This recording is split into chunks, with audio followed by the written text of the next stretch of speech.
जो general secretary है मनोज यादव जी, उनका कहना है कि वेस्ट एशिया जो कॉन्फ्लिक्ट है उसमें करीब 23,000 से के आसपास जो है भारतीय सीमैन्स वहां पर फंसे हुए हैं और भारत सरकार को जो है इस पर कुछ ना कुछ कदम उठानी चाहिए। पिछले 21 दिनों से जो है उनकी स्थिति बहुत खराब हो चुकी है, अनाज वगैरह भी खत्म। ये ऐसा है कि इतने बड़े पैमाने पे बाहर लोग हैं और जहाँ ये फसाद, ये लड़ाई हो रही है, वहीं हमारे लोग फंसे हुए हैं। उनको लाने का काम हमारे सरकार ने करना चाहिए। एक तो सरकार ने ये युद्ध होना नहीं चाहिए, इसलिए जो कोशिश करनी चाहिए वो तो की नहीं। हालांकि वहाँ इसराइल में जाके वहाँ उनको कहाँ न कहाँ समर्थन देने का काम किया, वो बिल्कुल गलत बात है। सर ये यहाँ पे स्टेट यूनाइटेड स्टेट कमीशन की और इंटरनेशनल रिलीजियस फ्रीडम की रिपोर्ट को जो है रिटायर्ड जजेस ने खारिज किया है, जिसमें ये कहा गया है कि आरएसएस जो है उनके कारण नेगेटिव लाइट जो है वो भारत में है। और पाकिस्तान के बारे में कुछ कहा है ना? यस। तो पाकिस्तान के बारे में कहा है वो बिल्कुल बराबर है, उसके ऊपर कार्रवाई होनी चाहिए। और आरएसएस के बारे में भी कहा है वो बिल्कुल बराबर है। आरएसएस यहाँ जिस ढंग से गड़बड़ करती है, हर दिन मुसलमानों के, क्रिश्चियनों के खिलाफ जिस ढंग से उनका चला है, और सनातन धर्म के नाम से बोलते हैं। सनातन धर्म और हिंदू धर्म में बहुत फ़र्क है। सनातन धर्म का और यहाँ के ब्राह्मणेतर जो समाज है वो बहुजन समाज का कोई संबंध नहीं। ये जानबूझ के अभी हिंदू धर्म को छोड़ के सनातन धर्म की प्रचार करते हैं। और दूसरा ऐसा है कि जहाँ जाता है, फिर अमेरिका में जाने दो, यूरोप में कहाँ जाने दो, वहाँ आरएसएस की भूमिका रखते हैं। और आरएसएस की भूमिका वहाँ के जो यह सबको साथ में लेने की वहाँ जो भूमिका रहती है उसके खिलाफ रहते हैं। तो ये रिपोर्ट जो है, ये रिपोर्ट बराबर है।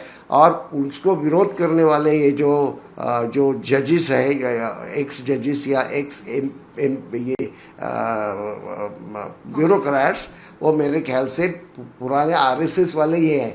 वो आरएसएस की शाखा में जाके कवायद करने वाले लोग हैं। उनका कहना बिल्कुल गलत है और इन्होंने इस तरह से कहना बिल्कुल, उन्होंने जो स्थान पे रहे हैं उसमें इस तरह से आरएसएस की बाजू लेना, इसका मतलब ये इस देश के परंपरा को, जब महात्मा गांधी को, उनके विचारों को, सबको साथ में लेने की भूमिका को और यहाँ के संविधान के विरोध की भूमिका ले रहे हैं। सर एनआईए की यूएस सीआईआरएफ की रिपोर्ट पर उनका कहना है कि ये इसमें इस रिपोर्ट में कोई तथ्य नहीं है और ये सिर्फ जो है राजनीतिक प्रचार के लिए। वो बराबर है। अब अभी की जो सरकार है उसकी दलाली करने का ये भाग है। उनका कहना बिल्कुल गलत है। वो रिपोर्ट बिल्कुल बराबर है। वहाँ के बहुत सारे हमारे जो फ्रेंड्स हैं वो बताते हैं कि यहाँ आरएसएस बहुत गड़बड़ी करती रहती है।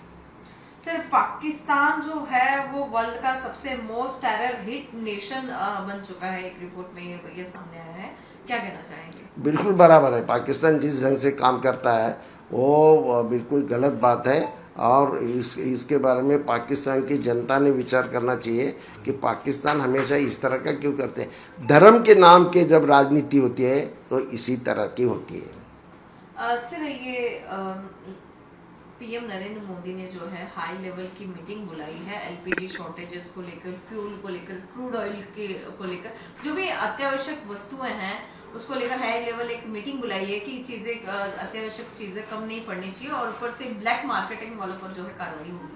अच्छी बात है, लेकिन बहुत देर से किए हैं।